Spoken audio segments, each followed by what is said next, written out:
A Lei de Amor. Tendo como livro-fonte o Evangelho segundo o Espiritismo, capítulos 11 e 12, respectivamente, nós podemos procurar, podemos buscar um posicionamento pessoal quanto à lei de amor. Vários mentores espirituais têm transmitido lições de advertência, amor e fé, esperança, ante tantas dores e sofrimentos do mundo moderno. Nos oferece uma verdadeira revelação dos aspectos ignorados do ser humano, de suas origens, de seus fins, assim como de suas potencialidades ocultas. Quem somos nós? De onde viemos? Para onde vamos? Por que sofremos? Quais os nossos objetivos aqui na Terra? São perguntas que nos deixam ainda muitas dúvidas, porque nós, habitantes deste orbe, de um modo geral, ainda não somos equipados, ou melhor, ainda somos desequipados para compreender de forma integral a nossa indumentária orgânica, energética, espiritual, para o enfrentamento dos problemas e vicissitudes da vida. De modo geral, o homem desenvolve os sentimentos contrário à concretização dos propósitos divinos.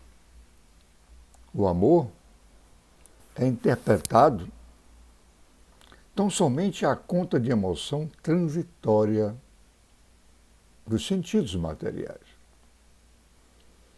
O verbo amar está sendo desgastado.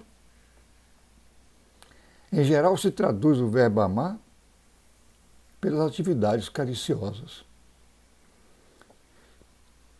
Mas o estabelecimento do reino divino entre as criaturas, isto é, o verdadeiro amor, é um problema muito debatido, mas de solução demorada. Contudo, o cristianismo operou completa renovação no entendimento das verdades divinas e nos dá condições de compreender e adquirir valores humanos essenciais: amizade, sabedoria, esperança, solidariedade, fé, amor. Então, a lei do amor,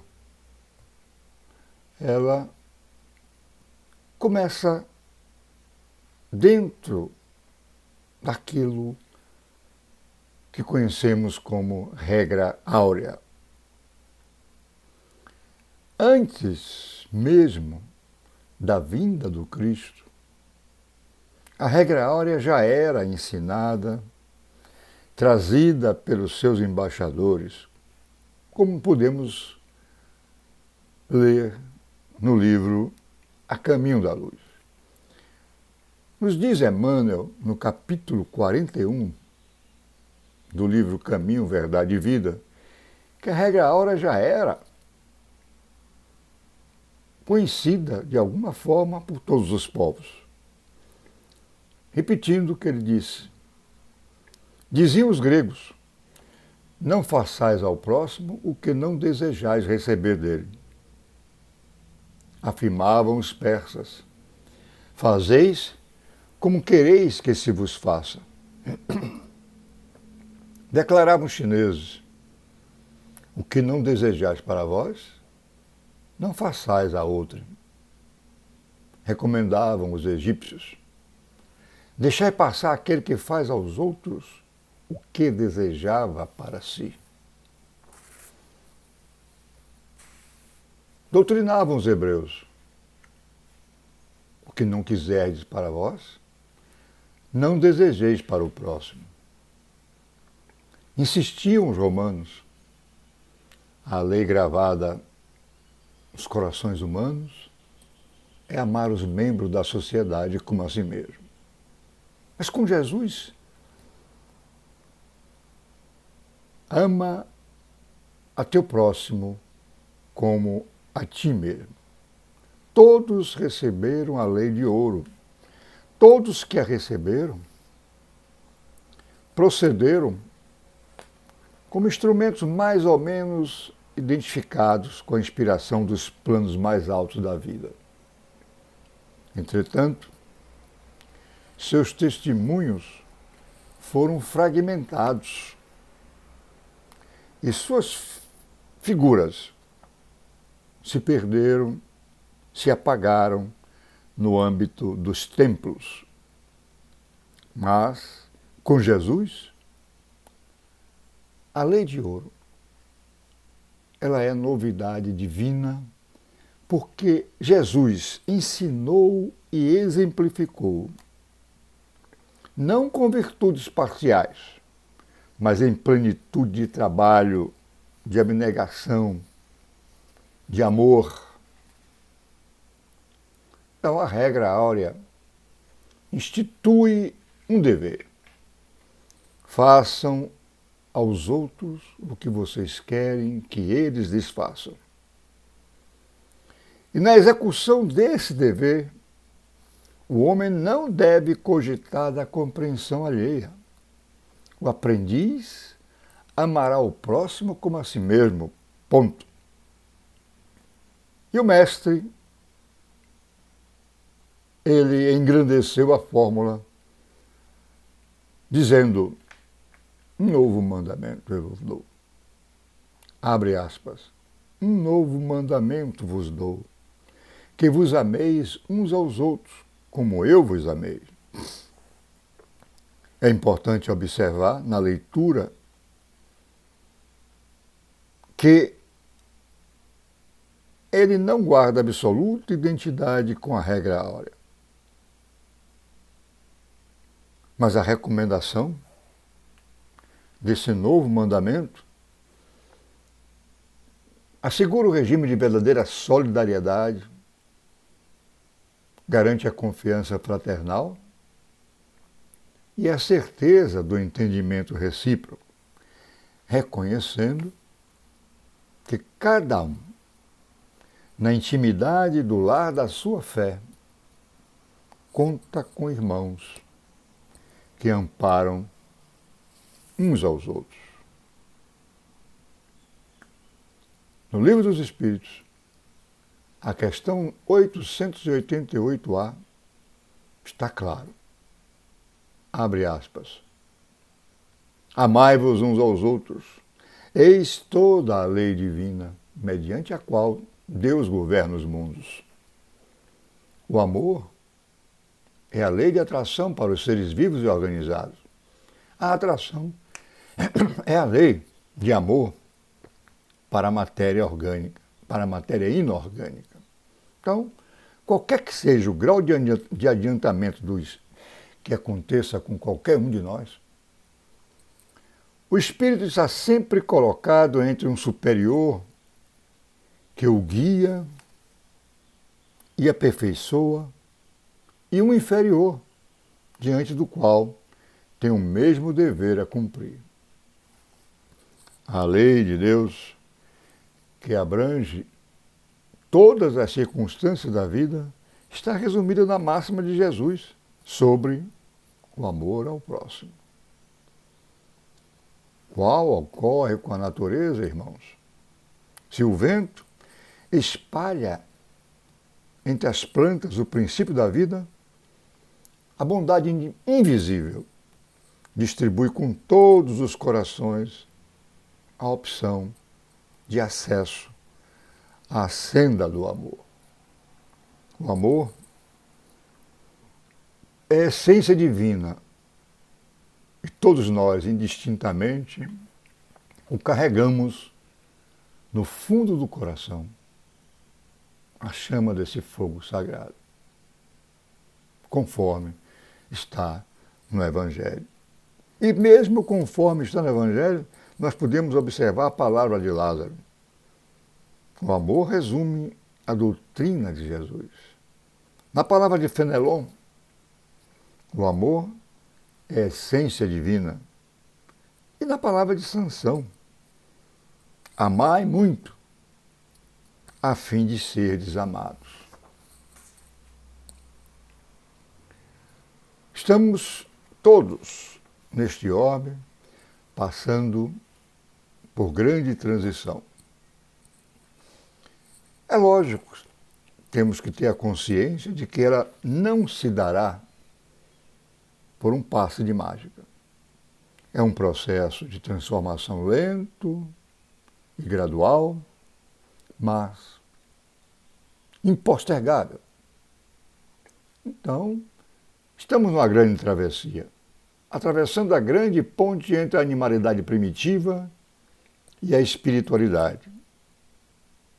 É a viagem do homem animal para o homem espírito, para o homem moral. E nesse trajeto surgem situações das mais críticas, surgem complicações afetivas, ressentimentos, ódio e vingança. É bom lembrar, como disse Pierre Teilhard-Chardin, não somos seres humanos vivendo uma experiência espiritual. Somos seres espirituais vivendo uma experiência humana. E assim, na nossa casa mental, passado, presente e futuro interagem respectivamente com instintos e automatismos, esforço e vontade, ideias e metas a serem atingidos. Lembramos que no livro No Mundo Maior, de André Luiz, o instrutor Calderário nos explica que o cérebro é o órgão sagrado das manifestações da mente. E que nossa mente é como uma casa, como um prédio de 3 andares. Cada um dos andares interage com as outras partes. Então a mente é o espelho da vida em toda parte, em qualquer circunstância. E vamos aqui citar o que 3 grandes pesquisadores escreveram, estudaram, pesquisaram e produziram o livro O Cérebro Triuno. Irvênia Prada, Delcio Landoli e Sérgio Lopes.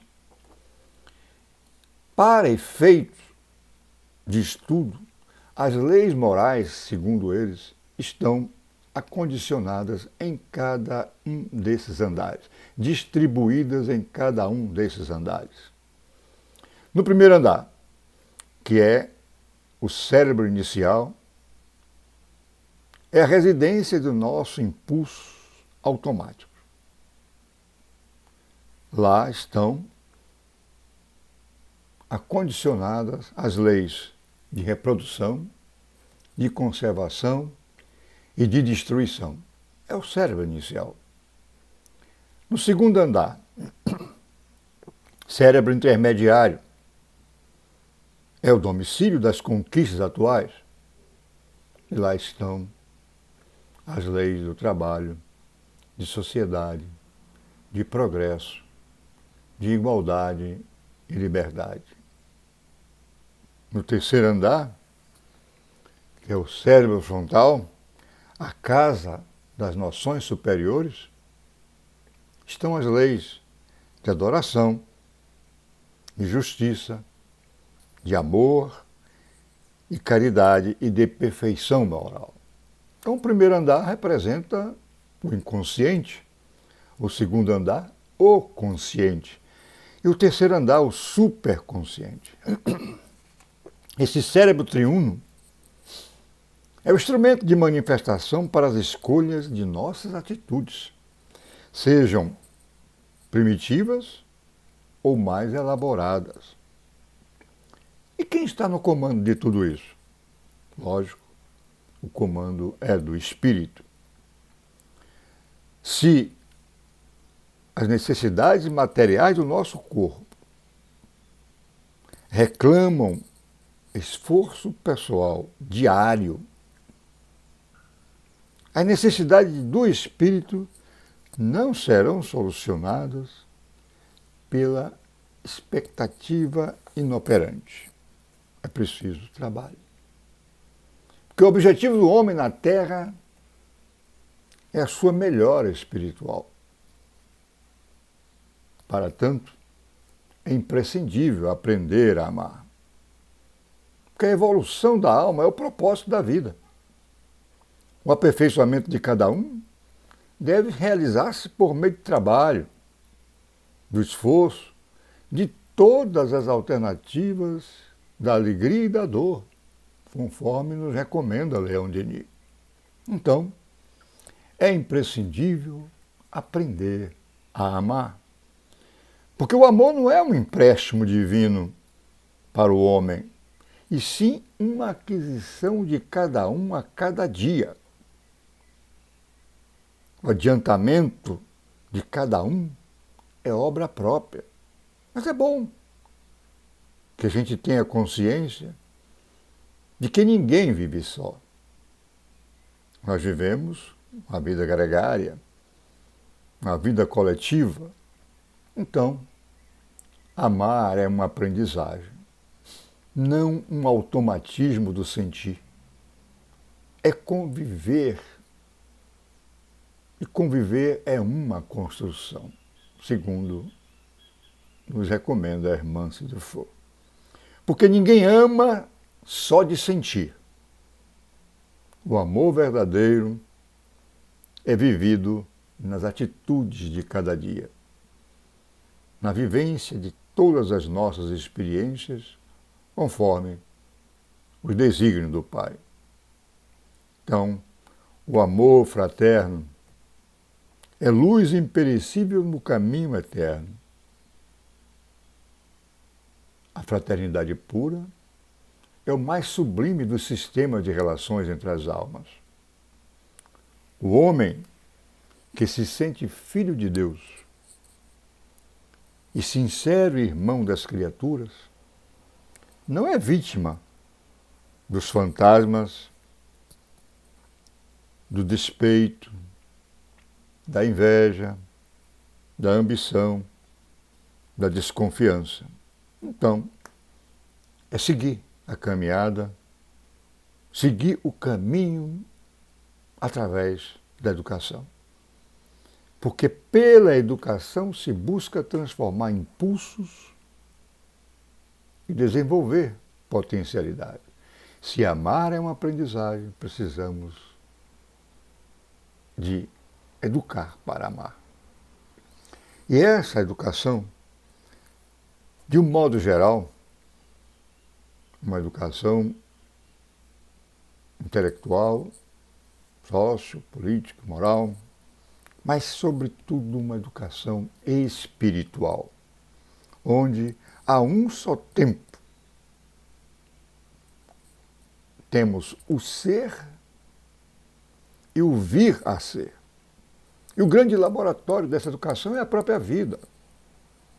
Porque essa educação, ela é pessoal, intransferível. Não possui rótulos. Não há ritmo imposto. Não há coerção de um líder. Seguimos a razão. Não tem fim.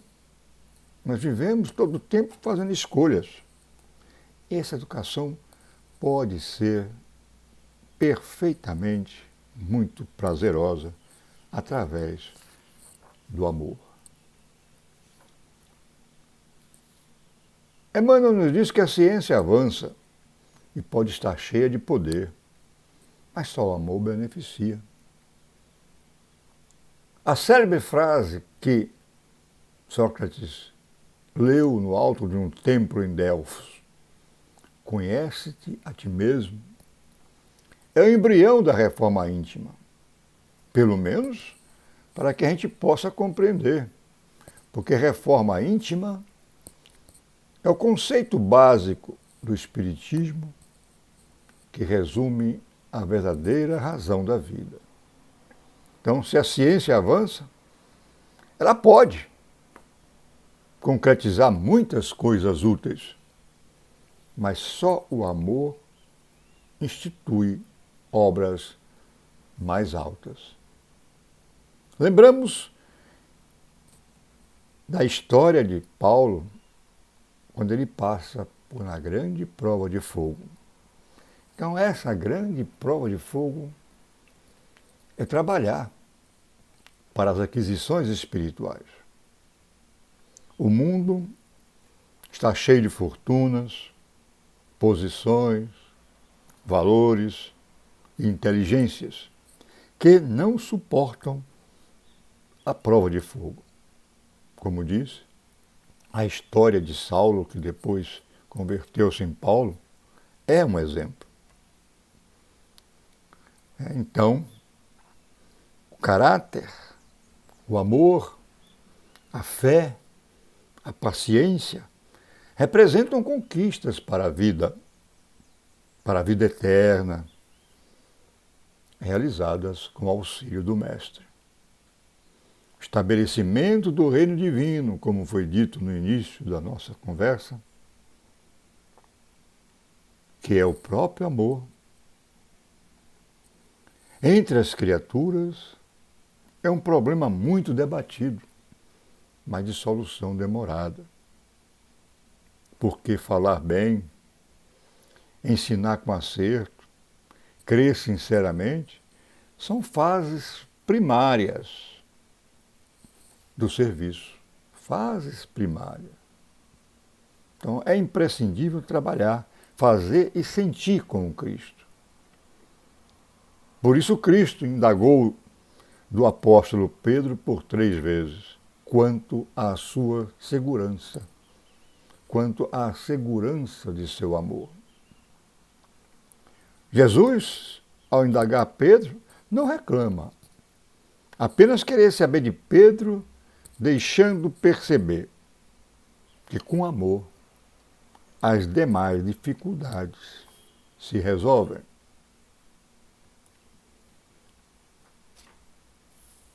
A criatura humana é sempre herdeira de suas más inclinações que remontam ao passado espiritual. E aí estão inclusos o pessimismo, a soberba, a prepotência, o orgulho, o ódio e o ressentimento, que se transformam em pesada carga moral no processo da evolução. Então, as más inclinações que remontam ao passado espiritual representam exatamente experiências mal sucedidas, porque, evidentemente, a maioria dos encarnados na Terra não possui uma vida pregressa, respeitável e digna, em que possam recolher sementes de exemplificação cristã. E essas experiências mal sucedidas, evidentemente, trazem a aflição e a amargura na oficina do aperfeiçoamento terrestre, porque se cuida, antes de tudo, de ganhos materiais. Então, se a ideia é simplesmente cuidar de ganhos materiais, a aflição e a amargura estão presentes na oficina do aperfeiçoamento terrestre. Por isso, o próprio Jesus além de elevar a regra, ele elevou o desafio humano a um patamar mais alto. E dentro da regra, da lei áurea, da lei de ouro, ele disse: amai os vossos inimigos. Jesus não ignora a dificuldade dessa imposição e sabe perfeitamente o significado de cada uma de suas palavras. Qual é a nossa responsabilidade? Descobrir o significado desse mandamento e aplicá-lo. Porque amar os inimigos é, para o incrédulo, um absurdo, um contrassenso. Pensa que a vida presente é tudo e só a morte o pode livrar do inimigo. Perdoar para ele parece ser uma fraqueza, mas amar os vossos inimigos não se circunscreve ao âmbito da terra e da vida presente. Temos inimigos encarnados e desencarnados, e por isso passamos por uma série de gêneros de provações, obsessões, subjugações. São manifestações que ocorrem na caminhada evolutiva. Queixas não resolvem. Então, é bom compreender que o serviço de iluminação é difícil, a principiar do esforço de regeneração de nós mesmos. Certamente, não se pode ter a mesma ternura e satisfação que se tem por um amigo quando nos defrontamos com o inimigo. Porque ter a ternura, satisfação, pressupõe confiança. Mas amar os inimigos é não guardar ódio, desejo de vingança, é perdoar incondicionalmente. Muitas vezes, a técnica do elogio, a disposição do caminhar à frente dos outros, é uma presunção de cada um de nós. Presunção de converter consciências alheias. Tudo isso são grandes fantasias. Porque conforme o irmão Emmanuel, a vida íntima, somente cada um poderá fornecer o próprio testemunho. E ele nos afirma, abre aspas, o mundo interior é a fonte de todos os princípios bons ou maus, e todas as expressões exteriores guardam aí seus fundamentos. Claro, temos muitos defeitos, muitas deficiências. Então, o trabalho de purificar não é tão simples. É preciso autodisciplina, compreensão fraternal, é preciso espírito de sacrifício. Muitas personalidades no mundo solicitam fórmula do além para que se integrem no campo da felicidade pura. Ora, procuram fórmula. Mas que ninguém peça ao céu determinadas receitas de fraternidade, que a fórmula sagrada e imutável permanece conosco no amai-vos uns aos outros. Muitas batalhas no mundo seriam evitadas se atendêssemos aos ensinos de Jesus, aos ensinamentos de Jesus. Instituições notáveis, hoje, chegam à perturbação e ao extermínio pela ausência de auxílio mútuo. A ausência de auxílio mútuo no terreno da compreensão, do trabalho e da boa vontade. Então, não adianta estar pedindo fórmulas, receitas, porque a receita permanece conosco. A fórmula sagrada. Amai-vos uns aos outros. Então, se temos dúvidas a respeito da imortalidade e dos objetivos espirituais, interroga o amor e ele te responderá que tudo perece para se transformar e renascer. A doutrina espírita nos abriu esta porta para encontrar a verdade insofismável, que é a imortalidade do espírito. Então, é preciso não se inquietar, não se perturbar. Acalmar os anseios de mudança, porque, na realidade, a pedra que rola não cria limo. Então, se temos dúvidas a respeito da imortalidade e dos objetivos espirituais, vamos inquirir o amor. E ele afirmará que ninguém que ame esquecerá os amores que ficaram. E os que muito amaram, os que muito amam, amando, permanecem depois que partiram seus amados. Muito importante. Ninguém que ame esquecerá os amores que ficaram. E os que muito amam, amando, permanecem depois daqueles que partiram. Então, conversando com amor, ouviremos a voz de Jesus há mais de 2000 anos, atendendo a todos os enfermos. Porque, conforme Joana, só o amor possui a linguagem clara e insofismável da verdade consoladora, iluminativa e transcendental, que tudo explica, tudo elucida, tudo realiza. Consulta o amor, sempre e a todo instante, e o amor te ensinará a amar a tudo e a todos. Sem amor sublimado, haverá sempre obscuridade, gerando complicações. Então, no quadro real, a palavra de Jesus não deixa qualquer dúvida. Podemos repetir algumas. Se alguém quiser vir após de mim, renuncie a si mesmo, tome a sua cruz e siga. Amai vossos inimigos. Orai pelos que vos perseguem e caluniam.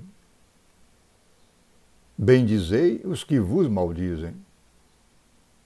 Não julgueis, para não serdes julgados. Buscai a porta estreita.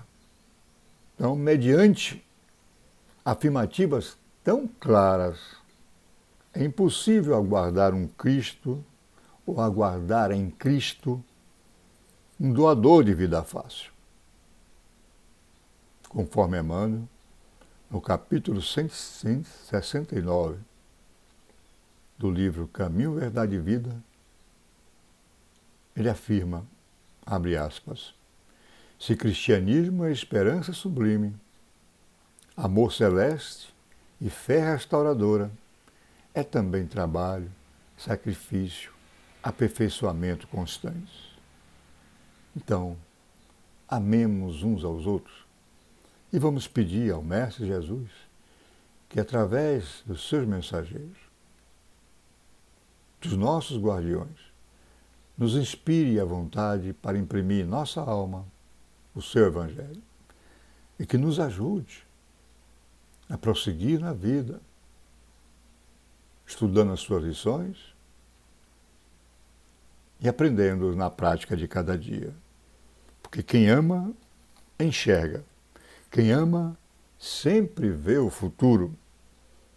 Quem não ama, enxerga apenas os defeitos. Roguemos ao Mestre que derrame sobre todos nós as luzes da sabedoria, para que, seguindo os teus passos, aprendamos a semear o amor.